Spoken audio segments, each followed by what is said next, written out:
O som ecoou pela sala de jantar como um tiro. A dor aguda queimou minha bochecha enquanto cambaleei para trás. Minha mão voou instintivamente para a marca vermelha que se espalhava pelo meu rosto. O peru de ação de graças jazia esquecido sobre a mesa enquanto 12 pares de olhos me observavam. Alguns chocados, outros satisfeitos, todos em silêncio absoluto. Meu marido Eduardo estava de pé à minha frente, com as mãos ainda levantadas e o peito agitado de fúria. Nunca mais me envergonhe na frente da minha família, rosnou com uma voz carregada de veneno. Sua mãe esboçou um sorriso irônico de sua cadeira. Meu irmão riu baixinho. Minha irmã revirou os olhos como se eu merecesse. Mas então, do lado da sala, veio uma voz tão baixa e tão cortante que poderia ter atravessado o aço. Papai. Todas as cabeças se viraram para minha filha de 9 anos, Sofia, que estava parada perto da janela com seu tablet apertado contra o peito. Seus olhos escuros, tão parecidos com os meus, continham algo que fez o ar na sala mudar. Algo que fez o sorriso confiante de Eduardo vacilar. Você não deveria ter feito isso, disse ela, com a voz firme e estranhamente calma para uma criança. Porque agora o vovô vai ver. A cor desapareceu do rosto de Eduardo. Sua família trocou olhares confusos, mas vi algo mais se infiltrando em suas expressões, um lampejo de medo que ainda não conseguiam nomear. Do que você está falando? Perguntou Eduardo, mas sua voz tremeu. Sofia inclinou a cabeça, estudando com a intensidade de um cientista examinando um espécime. Estou gravando você, papai. Há semanas. E enviei tudo para o vovô hoje de manhã. O silêncio que se seguiu foi ensurdecedor. A família de Eduardo começou a se mover desconfortavelmente em suas cadeiras, compreendendo de repente que algo havia dado terrivelmente e irreversivelmente errado. Ele disse que viria, continuou Sofia, sua voz carregando o peso da perdição iminente. Está a caminho. E foi aí que começaram a empalidecer. Foi aí que começou a súplica. 3 horas antes. Eu estava na mesma cozinha, regando metodicamente o peru enquanto minhas mãos tremiam de exaustão. O hematoma em minhas costelas da queda da semana passada ainda doía a cada movimento, mas não podia deixar transparecer. Não com a família de Eduardo vindo. Não quando qualquer sinal de fraqueza seria visto como munição. Marina! Onde diabos estão meus sapatos bons? Ecoou a voz de Eduardo de cima, e me encolhi apesar de tudo. No armário, querido. Lado esquerdo, prateleira de baixo, respondi, com a voz cuidadosamente modulada para evitar desencadear outra explosão.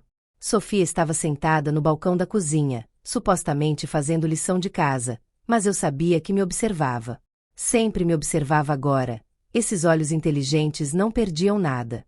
Aos 9 anos, já havia aprendido a ler os sinais de alerta melhor que eu. A postura dos ombros de Eduardo ao entrar pela porta. O jeito peculiar como estalava os dedos antes de começar uma diatribe. O silêncio perigoso que precedia seus piores momentos. Mamãe, disse suavemente, sem tirar os olhos da folha de exercícios de matemática. Você está bem? A pergunta me atingiu como um soco físico. Quantas vezes ela me fez essa pergunta? Quantas vezes menti e disse que sim, que estava tudo bem. Que papai e eu só estávamos estressados. Que adultos às vezes discutiam, mas isso não significava nada. Estou bem, querida, sussurrei, com a mentira amarga na minha língua. O lápis de Sofia parou. Não, não está. Antes que eu pudesse responder, os passos pesados de Eduardo ecoaram descendo as escadas. Marina! Esta casa está uma bagunça. Minha mãe chega em 1 hora e você nem sequer consegue. Parou no meio da frase quando viu Sofia observando. Por um breve momento, algo que poderia ter sido vergonha cruzou seu rosto, mas desapareceu tão rápido que eu poderia ter imaginado. Sofia, vá para seu quarto, disse bruscamente. Mas papai, estou fazendo lição como você disse. Agora. Sofia recolheu seus livros lentamente e com deliberação. Ao passar por mim, apertou minha mão, um pequeno gesto de solidariedade que quase partiu meu coração. Na porta da cozinha, parou e olhou para Eduardo. Seja legal com a mamãe, disse simplesmente. Eduardo cerrou a mandíbula. Com licença. Ela cozinhou o dia todo, mesmo cansada. Então seja gentil. A audácia de uma menina de 9 anos enfrentando seu pai deixou Eduardo momentaneamente sem palavras. Mas viu o brilho perigoso em seus olhos, a forma como suas mãos se fecharam em punhos. Sofia, vá! Eu disse rapidamente, tentando apaziguar a situação. Ela assentiu e desapareceu escada acima, mas não antes de eu notar a determinação em sua mandíbula, tão parecida com a do meu pai quando se preparava para a batalha. Essa menina está ficando muito respondona, murmurou Eduardo, voltando a atenção para mim. Você está criando ela para ser desrespeitosa. Ela só está sendo protetora, eu disse cautelosamente. Não gosta de nos ver. Ver o quê? Sua voz baixou para aquele sussurro perigoso que gelava meu sangue. Você está contando histórias sobre nós para ela, Marina. Não, Eduardo. Nunca faria isso. Porque se você está envenenando minha filha contra mim, haverá consequências. Sua filha. Como se eu não tivesse direito à criança que carreguei por 9 meses, que cuidei em cada doença, que consolei em cada pesadelo. A campainha tocou, me poupando de ter que responder. Eduardo ajeitou a gravata e se transformou instantaneamente no marido e filho encantador que sua família conhecia e amava. A mudança foi tão perfeita que chegava a ser assustadora. Hora do show, disse com um sorriso frio. Lembre-se, somos a família perfeita. A invasão. A família de Eduardo invadiu nossa casa como um enxame de gafanhotos bem vestidos, cada um carregando seu próprio arsenal de comentários passivo-agressivos e insultos mal disfarçados. Sua mãe, Conceição, chegou primeiro, e seu olhar crítico imediatamente examinou a casa em busca de falhas. Ah, Marina, querida, disse naquele tom meloso que transbordava condescendência. Você fez algo especial com a decoração. Que rústico! Eu havia passado 3 dias aperfeiçoando essas decorações. O irmão de Eduardo, Carlos, chegou com sua esposa Patrícia, ambos vestindo roupas de grife e sorrisos superiores. Cheira bem aqui, disse Carlos, e então acrescentou baixinho, pela primeira vez. A verdadeira provocação veio da irmã de Eduardo, Fernanda, que me abraçou enquanto sussurrava. Você parece cansada, Marina. Não está dormindo bem? Eduardo sempre diz que esposas estressadas envelhecem mais rápido. Forcei um sorriso e os acomodei, desempenhando meu papel naquele teatro distorcido. Mas notei que Sofia estava parada na porta com seu tablet nas mãos, esses olhos penetrantes catalogando cada comentário sutil e cruel. A cada momento que seu pai deixava de me defender. Durante o jantar, o padrão continuou. Eduardo se deleitava com a atenção de sua família enquanto me diminuíam sistematicamente com precisão cirúrgica. Sempre foi tão simples, disse Conceição enquanto cortava o peru. Sem muita educação, sabe? Eduardo se casou com alguém de classe baixa, mas é tão bom homem por cuidar dela. Eduardo não a contradisse. Nunca o fez. Lembram quando Marina tentou voltar para a faculdade? Riu Fernanda. O que era mesmo? Enfermagem. Eduardo teve que colocar limites. Alguém precisava se concentrar na família. Não foi assim que aconteceu. Eu havia sido aceita em um curso de enfermagem, sonhava com independência financeira e uma carreira que valesse a pena. Eduardo havia sabotado minha inscrição. Disse que eu era burra demais para passar, que me envergonharia se fosse reprovada. Mas não lhes disse nada. Sorri, enchi seus copos de vinho e fingi que suas palavras não me cortavam como cacos de vidro. Sofia, no entanto, havia parado de comer completamente. Permanecia sentada, rígida, na cadeira, com as mãos fechadas em punhos, observando a família de seu pai destruir sua mãe, pedaço por pedaço. O ponto de ruptura chegou quando Carlos começou a falar sobre a nova promoção de sua esposa. Patrícia é sócia em sua firma, anunciou orgulhosamente. Claro, ela sempre foi do tipo ambiciosa, que não se contenta em apenas existir. A palavra existir pairou no ar como um tapa. Até Patrícia pareceu incomodada com a crueldade de seu marido. Isso é maravilhoso, eu disse sinceramente, porque apesar de tudo, me sentia feliz por qualquer mulher ter sucesso em sua carreira. É mesmo, interrompeu Conceição. É tão revigorante ver uma mulher com tanta garra e inteligência. Não acha, Eduardo? Os olhos de Eduardo encontraram os meus do outro lado da mesa, e vi o cálculo ali. A escolha entre defender sua esposa ou manter a aprovação de sua família. Ele escolheu como sempre. Absolutamente, disse, levantando seu copo. As mulheres fortes e bem-sucedidas. O brinde não era para mim. Nunca foi para mim. Pedi licença e fui até a cozinha, precisando de um momento para respirar e juntar os pedaços da minha dignidade que estavam espalhados pelo chão da sala de jantar. Através da porta, podia ouvir que continuavam o ataque em minha ausência. Anda tão sensível ultimamente, dizia Eduardo. Sinceramente, não sei quanto mais drama posso suportar. Você é um santo por aguentar isso, respondeu sua mãe. Foi então que a voz de Sofia cortou a risada deles como uma lâmina. Por que vocês odeiam minha mãe? A sala de jantar ficou em silêncio. Sofia, querida, a voz de Eduardo estava tensa. Nós não odiamos. Sim, vocês odeiam, interrompeu Sofia, com a voz firme e clara. Vocês falam coisas ruins sobre ela. Deixam ela triste. Fazem ela chorar quando acham que eu não estou olhando. Pressionei contra a parede da cozinha, com o coração martelando no peito. Querida, a voz de Conceição era de uma doçura enganosa. Às vezes os adultos têm problemas. Minha mãe é a pessoa mais inteligente que eu conheço, continuou Sofia, ganhando impulso. Ela me ajuda com a lição de casa todas as noites. Ela constrói coisas, conserta coisas, entende de ciência, livros e tudo mais. É gentil com todos, mesmo quando são maus com ela, mesmo quando não merecem. O silêncio se estendeu, punzante. Ela cozinha a comida de vocês, limpia a bagunça e sorri quando a insultam, porque está tentando fazer todo mundo feliz. Mas nenhum de vocês quer ver isso.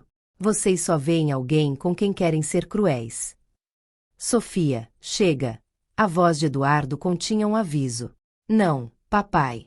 Não chega a deixar mamãe triste. Não chega a gritar com ela e chamá-la de burra. Não chega a machucá-la. Meu sangue gelou. Ela havia visto mais do que eu pensava, mais do que jamais gostaria que ela visse. Ouvi uma cadeira sendo arrastada violentamente. Vá para seu quarto agora. A voz de Eduardo era mortalmente baixa. Não quero. Eu disse agora. O som de suas palmas batendo na mesa fez todos pularem. Foi então que corri de volta à sala de jantar, incapaz de deixar minha filha enfrentar sua fúria sozinha. Eduardo, por favor, eu disse, me colocando entre ele e Sofia. Ela é só uma criança. Não entende. Não entende o quê? Seus olhos estavam em chamas agora, sua compostura finalmente se rompendo na frente de sua família. Não entende que sua mãe é uma fracassada patética? Ela não é assim. A voz de Sofia se elevou, feroz e protetiva. Não ouse xingar minha mãe. Eu chamo ela do que eu quiser, rugiu Eduardo, avançando em nossa direção. Esta é minha casa, minha família, e vou chamá-la do que me der vontade. Me encontrei dizendo que meu próprio limite finalmente havia alcançado. Vá em frente. Bata numa criança de 9 anos na frente da sua família. Mostre a eles quem você realmente é. A sala ficou em silêncio mortal. A família de Eduardo nos encarou enquanto as peças de um quebra-cabeça se encaixavam. O rosto de Eduardo se contorceu de fúria. Como você ousa? Sussurrou. Como ousa me fazer parecer? As palavras saíram antes que eu pudesse impedi-las. Como alguém que machuca a esposa. Como alguém que aterroriza a própria filha. Foi então que sua mão se levantou. Foi então que o mundo explodiu em dor, humilhação e o peso devastador da traição pública. E foi aí que Sofia deu um passo à frente e mudou tudo. O plano mestre. Um mês antes, Sofia havia vindo ao meu quarto com uma proposta que me gelou o sangue e me encheu de esperança ao mesmo tempo. Mamãe, você pode me ajudar com meu projeto escolar? Levantei os olhos da pilha de contas médicas que estava organizando. A família de Eduardo não sabia daquela visita ao pronto-socorro onde contei aos médicos que havia caído da escada. Sofia estava parada na porta do meu quarto com seu tablet nas mãos e uma expressão que não consegui decifrar em seu rosto. Claro, querida. Sobre o que é o projeto? Dinâmicas familiares, disse cuidadosamente. Temos que documentar como as famílias interagem e se comunicam. Algo no tom dela me deixou desconfortável. Como assim, documentar? Gravar vídeos, gravar conversas, mostrar exemplos de como os membros da família tratam uns aos outros. Seus olhos encontraram os meus, sombrios e sérios. A professora Andrea diz que é importante entender como são as famílias saudáveis comparadas com outros tipos. Meu coração se apertou. A professora de Sofia sempre fora perspicaz, sempre fazia as perguntas certas quando Sofia chegava à escola com olheiras ou se encolhia quando adultos levantavam a voz. Sofia, comecei com cuidado, você sabe que algumas coisas que acontecem nas famílias são privadas, certo? Nem tudo precisa ser compartilhado ou registrado. Eu sei, disse. Mas havia algo em sua voz, uma determinação que me lembrou tanto do meu pai, que me tirou o fôlego. Mas a professora Andrea diz que documentar as coisas pode ser importante para a compreensão e para a proteção. A palavra proteção pairou entre nós como uma arma carregada. Naquela noite, depois que Eduardo gritou comigo por comprar a marca errada de café e bateu a porta do quarto com tanta força que a casa tremeu, Sofia apareceu na minha porta. Mamãe, sussurrou. Você está bem?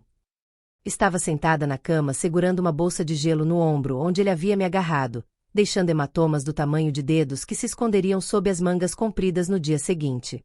Estou bem, querida, menti automaticamente. Sofia entrou no quarto e fechou a porta suavemente atrás de si. Mamãe, preciso te contar uma coisa. Algo em sua voz me fez olhar para cima. De repente, parecia mais velha, carregando um peso que nenhuma criança deveria carregar. Estava pensando, disse, subindo na cama ao meu lado. Sobre meu projeto, sobre famílias. Sofia, eu sei que o papai te machuca, disse baixinho, as palavras caindo entre nós como pedras em água parada. Sei que você finge que não, mas eu sei. Minha garganta se fechou. Querida, às vezes adultos. A professora Andrea nos mostrou um vídeo, interrompeu Sofia, sobre famílias onde as pessoas se machucam. Ela disse que se víssemos algo assim, deveríamos contar para alguém.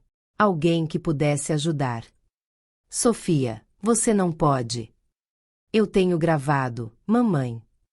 As palavras me atingiram como um soco físico. O quê? As mãos de Sofia tremeram enquanto levantava seu tablet. Tenho gravado quando ele é mal com você. Quando grita e quando te machuca. Tenho vídeos, mamãe. Muitos deles. Horror e esperança se derramaram no meu peito. Sofia, você não pode, se seu pai descobrir. Ele não vai descobrir, disse com uma certeza assustadora. Sou cuidadosa. Muito, muito cuidadosa. Abriu o tablet e me mostrou uma pasta chamada Projeto Familiar. Dentro havia dezenas de arquivos de vídeo, cada um com data e hora. Sofia, isso é perigoso. Se ele te machucar mais, mamãe, disse, sua mão cobrindo a minha. Não vou deixar que ele te faça mal de novo. Tenho um plano. O olhar em seus olhos, antigo, determinado e absolutamente destemido, me gelou até os ossos. Que tipo de plano? Sofia ficou em silêncio por um longo momento, seus dedos traçando padrões na colcha. O vovô sempre diz que os valentões só entendem uma coisa. Meu pai. Claro. Sofia o amava, ligava para ele toda semana, ouvia com atenção suas histórias sobre liderança, coragem e defender o que é certo. Era um coronel do exército, um homem que inspirava respeito e nunca havia desistido de uma luta em sua vida. Sofia, você não pode envolver o vovô. Isso é entre seu pai e eu. Não, não é, disse firmemente. É sobre nossa família de verdade. E o vovô sempre diz que família protege família. A execução. O mês seguinte, vi minha filha de 9 anos se transformar em alguém que mal reconhecia. Ainda era doce, ainda era meu bebê, mas havia uma firmeza em sua espinha que não estava lá antes. Movia-se pela casa como um pequeno soldado em uma missão, documentando cada palavra cruel, cada mão levantada, cada momento em que Eduardo mostrava sua verdadeira natureza. Era cuidadosa, extremamente cuidadosa. O tablet sempre estava posicionado de forma inocente, apoiado em livros ou escondido atrás de porta-retratos. Nunca gravava por muito tempo, apenas capturava os piores momentos e depois parava. Eduardo nunca suspeitou que sua própria filha estava construindo um caso contra ele, peça por peça.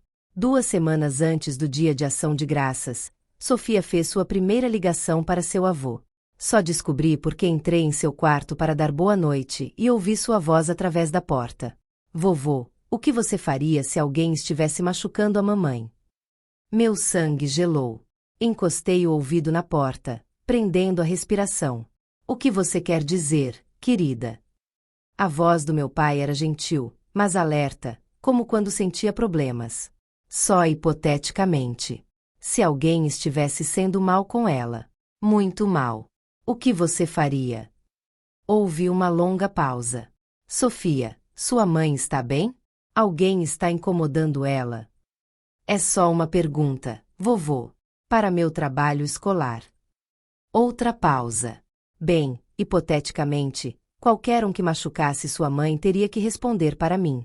Você sabe disso, né? Sua mãe é minha filha e sempre vou protegê-la. Sempre. Mesmo se fosse alguém da nossa família.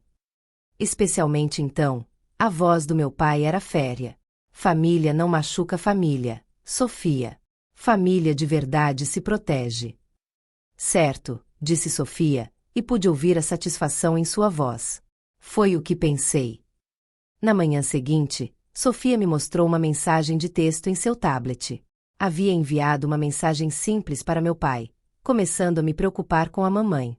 Você pode me ajudar? A resposta dele foi imediata. Sempre. Me ligue a qualquer hora. Amo vocês duas. Está pronta? Disse Sofia simplesmente. Pronta para quê? Sofia me olhou com aqueles olhos ancestrais. Para nos salvar. O dia do julgamento. Na manhã de Ação de Graças, Sofia estava estranhamente calma. Enquanto eu corria de um lado para outro fazendo os últimos preparativos, ela estava sentada na mesa do café da manhã, comendo seu cereal metodicamente e observando Eduardo com uma intensidade que deveria ter sido perturbadora numa criança. Eduardo já estava nervoso. Visitas da família sempre traziam à tona o pior dele. A necessidade de parecer no controle, a pressão para manter sua imagem de patriarca bem-sucedido. Já havia me repreendido 3 vezes antes das 9 horas. Uma vez por usar as colheres de servir erradas, 2 vezes por respirar muito alto. Lembre-se, disse, ajeitando a gravata no espelho do corredor. Hoje somos a família perfeita. Marido amoroso, esposa dedicada, filha bem comportada. Você consegue fazer isso, Marina? Sim, sussurrei. E você? Virou-se para Sofia. Chega dessa atitude que você tem mostrado ultimamente. Meninas devem ser vistas e não ouvidas quando adultos estão falando. Sofia assentiu solenemente. Entendo, papai. Algo na facilidade com que obedeceu deveria tê-lo alertado. Mas Eduardo estava concentrado demais em sua própria atuação para notar o olhar calculista de sua filha. Quando chegou o momento da confrontação final, quando Eduardo levantou sua mão e o som ecoou por toda a casa, Sofia estava pronta. Papai, disse com aquela voz terrivelmente calma. Você não deveria ter feito isso. E quando ele perguntou por quê, ela simplesmente sorriu e disse, porque agora o vovô vai ver. A revelação de que havia estado gravando tudo, de que havia documentado meses de abuso, de que havia enviado tudo para meu pai naquela manhã, caiu sobre a família de Eduardo como uma bomba. Mas Sofia não havia terminado. Também contei para a professora Andréa, disse tranquilamente. E ela contou para a diretora. E a diretora ligou para o conselho tutelar. Eduardo desabou em sua cadeira, a cor sumindo de seu rosto. E o vovô não vem sozinho, continuou Sofia, olhando seu tablet. Está trazendo o tio Miguel. Você sabe, o policial. Foi então que começaram a implorar. Foi então que a família que havia estado tão disposta a me humilhar começou a se perguntar o que exatamente meu pai sabia sobre eles. 30 minutos depois, meu pai chegou à porta. Não veio sozinho. E pela primeira vez em anos, vi medo real nos olhos de Eduardo. A menina de 9 anos havia orquestrado nossa libertação com a precisão de um general. E enquanto observava meu marido abusivo finalmente enfrentar as consequências, entendi que às vezes a justiça vem dos lugares mais inesperados. Às vezes vem das mãos de uma criança corajosa que se recusou a ficar calada.